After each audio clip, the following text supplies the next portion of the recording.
Hello friends, स्वागत है आप सभी का सी विविकल आर्ट्स क्लासेस में। शिक्षा शास्त्र की कॉपी कैसे लिखें, आज के इस वीडियो में 100% सही तरीका आपको बता देंगे। अगर आप कॉपी ऐसे लिख कर आएंगे तो पूरी गारंटी दोस्तों की है कि आपको अच्छा नंबर जरूर मिलेगा। चलिए शुरुआत करते हैं और बताते हैं कि शिक्षा शास्त्र की कॉपी कैसे लिखना है। सबसे पहले देखिए, यहाँ पे कुछ इस प्रकार से मैंने प्रारूप बना लिया है और आपको मैं अच्छे तरीके से समझाने वाला हूँ। इससे पहले आपको एक मॉडल पेपर दिखाते हैं और उसके आधार पर आपको सब कुछ बता देते हैं। दोस्तों, मैंने यहाँ पे एक मॉडल पेपर ले लिया है और यहाँ पे पेपर पैटर्न देख लीजिए किस प्रकार से यहाँ पे दिया गया है। तो करना क्या है, इसमें देखिए बहुविकल्पीय सवाल हैं, ठीक है। 5 सवाल आपका यहाँ पे पूछा जाएगा बहुविकल्पीय। इसमें तो जो है आपको इसमें जो भी सही होगा उसमें टिक करना होगा। जैसे यहाँ पे पहला है कि मठ व्यवस्था महत्वपूर्ण तत्व था। तो इसमें राइट आंसर कौन सा होगा, यही आपको जिसमें जो है सेलेक्ट करना होगा। तो आइए इसका आंसर देखते हैं। पहले बहुविकल्पीय शुरुआत करते हैं। बहुविकल्पीय सवाल जो है यहाँ पे देख लीजिए, यहाँ पे प्रश्न नंबर 1 है और इसके बाद जो है इसके यहाँ पे 5 खंड दिए गए हैं। तो आप ऐसे लिखेंगे कॉपी को। यहाँ पे दोस्तों आप देख सकते हैं इस प्रकार से कॉपी को लिखना है। ऊपर आप बहुविकल्पीय प्रश्न यहाँ पे ले सकते हैं अगर लिखना चाहते हैं तो। बाकी इसके बाद जो है प्रश्नोत्तर नंबर या प्रश्नोत्तर संख्या 1 लिखेंगे और इसके बाद जो है यहाँ पे देखिए 1 का आ, 1 का खा और बा है, इसके बाद सा है, इसके बाद दा है, इसके बाद या है ना, यहाँ पे दिया गया है। तो पहले का आंसर जो है यहाँ बौद्ध शिक्षा से होगा। यहाँ पे सही कर दिया मैंने लिख के, ये सही हो गया, ठीक है। जो भी सही से चौथा सही है, चौथा का यहाँ पे लिख के जो है इस प्रकार से लिख के आपको सही कर देना है। इसके बाद जो है यहाँ पे पहले का बा देखना है, बा में तीसरा सही है तो यहाँ पे तीसरा आपको लिख देना है, ठीक है। और यहाँ पे जो है पहले का सास में चौथा सही है तो चौथा ऐसे लिख के इसको सही कर देना है। इसके बाद जो है यहाँ पे दा का चौथा सही है, ये इस प्रकार से लिख देना है। तो ये तो बात होगी बहुविकल्पीय सवाल लिखने का, किस प्रकार से आप जो है लिख सकते हैं। आप चाहें तो इसको अलग अलग करके भी लिख सकते हैं। इससे प्रश्न नंबर 1 फिर उसके बाद लिख सकते हैं, यहाँ पे दूसरा लिख सकते हैं, लेकिन इस प्रकार से टाइम आपका ज़्यादा लग जाएगा। लेकिन अगर आप एक साथ ऐसे लिख देंगे तो आपको दिक्कत नहीं होगी। ध्यान रखेंगे एक लाइन का बीच में यहाँ पे गैप जरूर रखेंगे ताकि जो है आपका 5 आंसर अलग अलग दिखाई दे और आपको सही नंबर मिले। तो दोस्तों मैंने इसका जो है 5 का आंसर बता दिया है। जैसे पहले का आंसर है मठ व्यवस्था महत्वपूर्ण था, ये बौद्ध शिक्षा में इसका हो जाएगा। बिस्मिल्लाह संस्कार का संबंध जो है मुस्लिम काल से है। और पर्यावरण से शिक्षा का मूल उद्देश्य क्या है, तो इसमें हो जाएगा आंसर प्राकृतिक संसाधनों को नष्ट होने से बचाना। और इसके बाद जो है दा वाले में देखिए उपरोक्त सभी सही हो जाएगा और यहाँ पे जो है जो यह वाला सवाल है इसका पहला आंसर सही हो जाएगा। अब बात करते हैं निश्चित उत्तरीय प्रश्न, इसको कैसे लिखेंगे। देखिए यहाँ पे इसका जो है एक लाइन में आंसर देना है। सवाल है पहला, भारतीय स्कूलों के लिए सहायता अनुदान प्रणाली का विचार किस आयोग ने दिया था। तो ये क्वेश्चन इस प्रकार से पूछा जाएगा। इसका आंसर कैसे लिखेंगे ये भी देख लीजिए। दोस्तों मैंने यहाँ पे ऊपर लिख दिया है निश्चित उत्तरीय प्रश्न और यहाँ पे उत्तर संख्या 2। यहाँ पे देखिए मैं 2 तरीका को बताऊंगा लिखने के लिए। पहला पॉइंट ये है कि आप जो है लिखा है यहाँ पे भारतीय स्कूलों के लिए सहायता अनुदान प्रदान जो है अनुदान प्रणाली का विचार जो है ये हंटर आयोग ने दिया था। इसके अध्यक्ष में विलियम हंटर हैं। अगर आप लिखना चाहते हैं तो लिख सकते हैं, अगर नहीं लिखना चाहते कोई दिक्कत नहीं है, लेकिन आपको इतना तो लिखना ही होगा हंटर आयोग। अब यहाँ पे पहला तरीका ये है दोस्तों कि आप सीधा सीधा हंटर आयोग सिर्फ ही लिख दीजिए, ठीक है। आपको ये लिखने की ज़रूरत नहीं है जो यहाँ पे मैंने काले पेन से लिखा है, ठीक है। लेकिन अगर आप स्मार्ट तरीके से आंसर देते हैं, थोड़ा फास्ट लिखते हैं, तो आपको यहाँ पे अगर इस प्रकार से लिख देंगे तो टीचर खुश होकर नंबर आपको देगा कि यह बच्चे ने पूरा सेंटेंस लिखा है। और लिखने का सही तरीका यही होता है, क्वेश्चन बैंक वगैरह में यही इस प्रकार से आंसर दिया रहता है। आप चाहो तो ये भी लिख सकते हो, दिक्कत नहीं होगी। लेकिन अगर आप पूरा सेंटेंस लिख के आंसर दोगे तो आपको जो है पूरा नंबर मिलेगा, टीचर खुश होकर नंबर देगा, ठीक है। इसके बाद बात करते हैं अगले प्रश्न की। अगला प्रश्न दोस्तों यहाँ पे है कि भूकंप तीव्रता की मापने का पैमाना क्या है, ठीक है। अब इसका आंसर देखिए। दोस्तों एक बात ध्यान रखेंगे, जब मैंने यहाँ पे देखिए अगला प्रश्न लिखा है यहाँ पे तो 2 लाइन का मैंने यहाँ पे गैप दिया है ताकि जो है ये प्रश्न और ये प्रश्न में दोनों में अंतर दिखाई दे, अलग अलग हो और मुझे जो है नंबर पूरा मिले। क्योंकि यहाँ पे अगर मैं सटा के लिख दूंगा तो एग्जामिनर कॉपी इतनी फास्ट चेकिंग करते हैं, पता नहीं चलेगा कि जो है उसमें सटा के लिख देंगे तो स्पीड में चेक करते समय वो भी आपका चला जाएगा तो नंबर कटने का चांस रहेगा। इसीलिए थोड़ा सा गैप दे देंगे ताकि जो एग्जामिनर देख के पता कर सके कि आपने अलग अलग लिखा है और अलग अलग इसका आंसर है। देखिए यहाँ मैंने लिखा है भूकंप तीव्रता मापने का पैमाना, यहाँ पर रिक्टर स्केल है, ठीक है। यहाँ पे चाहो तो आप यही सिर्फ लिख सकते हो, लेकिन अगर आप पूरा लिखोगे सेंटेंस तो टीचर खुश होकर पूरा नंबर देगा, आपसे नाराज़ नहीं होगा, क्योंकि टीचर को वहाँ पे खुश करना, उसको नाराज़ नहीं करना है। आपकी कॉपी आपकी पहचान होती है, जैसा आप लिखोगे वैसा आपको नंबर मिलेगा। इसके बाद अगला प्रश्न देखिए। अगला प्रश्न दोस्तों यहाँ पे है, देख लेते हैं थोड़ा सा जूम करके। यहाँ पे चौथा प्रश्न देखिए, भारत में शिक्षा प्रसार का स्वरूप संख्यात्मक है या फिर गुणात्मक है? एक लाइन में आंसर देना है इसका, तो इसका आंसर देख लीजिए दोस्तों। इसका आंसर हो जाएगा, यहाँ पे देखिए मैं लिखा है भारत में शिक्षा प्रसार का स्वरूप कैसा है, गुणात्मक है। अब ये पूरा सेंटेंस हो जाएगा, नहीं तो अगर आप इतना ही लिखोगे ना तो ये बहुविकल्पीय टाइप का हो जाएगा, तो इससे दिक्कत हो जाएगी।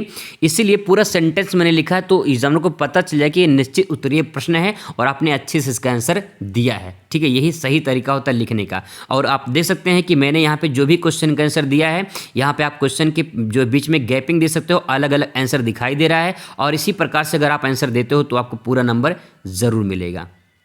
अगला प्रश्न दोस्तों आपके सामने यहाँ पे है कि जो है छात्र की प्रशंसा करना, प्रोत्साहित करना, पीठ थपथपाना किस प्रकार के पुरस्कार है? आइए इसका भी आंसर देख लेते हैं। पांचवे का दोस्तों आंसर हो जाएगा, यहाँ पे मैंने लिखा है उत्तर संख्या 5। और यहाँ पे देखिए ये सभी अमूर्त पुरस्कार के उदाहरण हैं। अमूर्त का जो दिखाई ना दे, जब आपको शाबाशी कोई देता है, कोई टीचर आपको शाबाशी देता है कि बेटा शाबाश आपने क्या आंसर दिया है, आपके लिए ताली बजवाता है, तो ये जो पुरस्कार होते हैं ये आपके लिए अमूर्त होते हैं, क्योंकि दिखाई नहीं देते हैं। अगर आपको कोई गिफ्ट देता है तो गिफ्ट दिखाई देता है कि आपको क्या मिला है, लेकिन शाबाशी में ये नहीं पता चलता कि आपको कितना मिला है, क्या मिला है। लेकिन ये कैसा होता है, इसीलिए क्या होता है, अमूर्त होता है कि दिखाई नहीं देता है। एक बात और मैं आपको बता दूं, यहाँ पे देखिए छोटा सा मैं आपको यहाँ पे दिखाई दे रहा हूँ।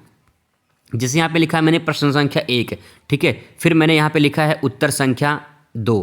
तो यहाँ पे आप चाहो उत्तर संख्या ले सकते हो, आप चाहो तो प्रश्नोत्तर संख्या ले सकते हो, आप चाहो प्रश्नोत्तर नंबर ले सकते हो, लेकिन यहाँ पे लिखा होना चाहिए कि आपने किस प्रश्न का आंसर दिया है। तो ये देखिए पूरा सटीक तरीके से। अब बात करते हैं अति लघु प्रश्न कैसे लिखना है। अब दोस्तों बात करते हैं अति लघुत्तरीय प्रश्न की। अति लघुत्तरीय प्रश्न लिखते समय आपको ध्यान में रखना है, सबसे पहले नए पेज से शुरुआत करनी है और यहाँ पे देखिए 25 शब्दों में इसका आंसर देना होगा।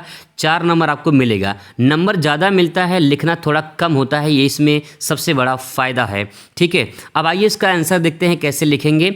यहाँ पे प्रश्न है उपनयन संस्कार क्या है। एक बात और ध्यान रखेंगे, आपको प्रश्न से ही हेडिंग बना लेना है। जैसे यहाँ पे लिखा है उपनयन संस्कार, तो यहाँ पे जो है हेडिंग बन जाएगा उपनयन संस्कार। और स्मार्ट आंसर जो है इसी प्रकार से लिखा जाता है। टॉपर ऐसे ही लिखते हैं। अगर आप तरीका अपना लोगे तो आप भी टॉपर के श्रेणी में आ सकते हो। दोस्तों मैंने यहाँ पे लिख लिया है, यहाँ पे देखिए अति लघुत्तरीय प्रश्न और इसके बारे में यहाँ पे देखिए प्रश्न नंबर 7 था, मैंने यहाँ पे 7 लिख दिया है। और यहाँ पे हेडिंग बना लिया है उपनयन संस्कार और उसके बारे में लिखना है। लिखना क्या है, वैदिक कालीन शिक्षा प्रणाली के अंतर्गत जब बालक की शिक्षा ग्रहण करने के लिए गुरु के पास ले जाया जाता था तो उस अवसर पर संपन्न होने वाले संस्कार को उपनयन संस्कार कहा जाता था। तो सिंपल वर्ड है कि वैदिक काल में, यानी प्राचीन काल में जो बालक होते थे, जो शिक्षा ग्रहण करने वाले बालक होते थे, उनको गुरु के पास लेकर जाते थे और ये एक जो है संस्कार होता था अपने आप में, और यही जो है उपनयन संस्कार के नाम से जाना जाता है, ठीक है। इस प्रकार से आंसर लिखेंगे, पूरा नंबर आपके यहाँ से आसानी से मिल जाएगा। इसके बाद दोस्तों आपको जो है अगला प्रश्न लिखना है। प्रश्न आपके सामने दोस्तों यहाँ पे दिया गया है कि मालवीय जी के अनुशासन संबंधी विचारों को संक्षेप में लिखिए। अब मैं आपको छोटा सा एक तरीका और बता रहा हूँ। मान लेते हैं कि आपके इस क्वेश्चन का आंसर नहीं आ रहा, कोई भी ऐसे प्रश्न आपको आएंगे जिसका क्वेश्चन का आंसर आपको नहीं आएगा, तो क्या करेंगे, छोड़ देंगे? नहीं, किसी भी कीमत पे क्वेश्चन तो छोड़ना नहीं दोस्तों। इसको अपने दिमाग में बैठा ले, चाहे बनाकर भी लिखना पड़े, लेकिन छोड़कर नहीं आना है। आप इसको अपने अच्छे से अपने दिमाग में बैठा लीजिए कि छोड़ना तो नहीं है, लिखकर जरूर ना कुछ जरूर लिख कर आना है।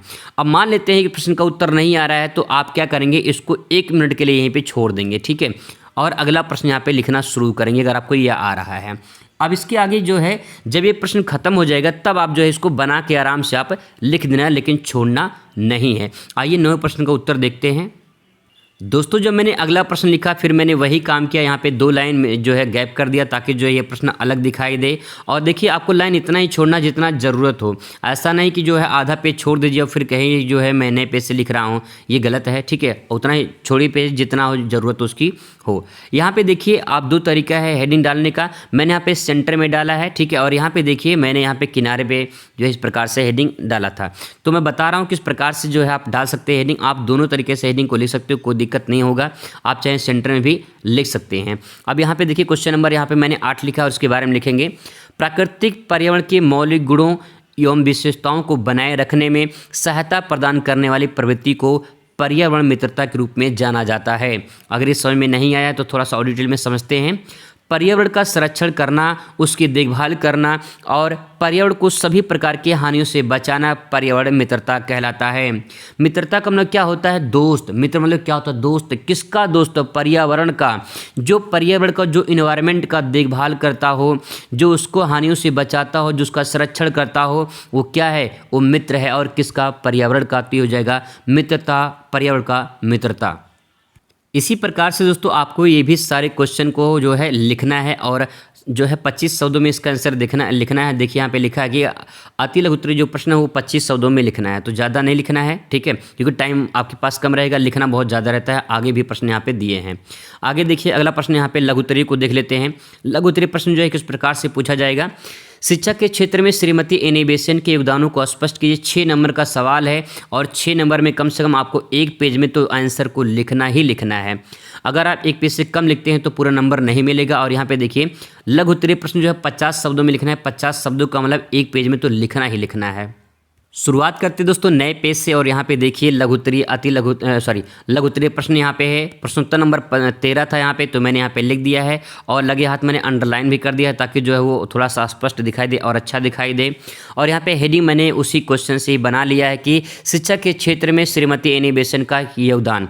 तो पूछा था क्या योगदान था, मैंने वहीं से हेडिंग बना लिया है कि शिक्षा के क्षेत्र में श्रीमती एनी बेसेंट का योगदान क्या है। आइए इसके बारे में लिखते हैं कि शिक्षा के क्षेत्र में श्रीमती एनी बेसेंट जो है क्या योगदान दी थी।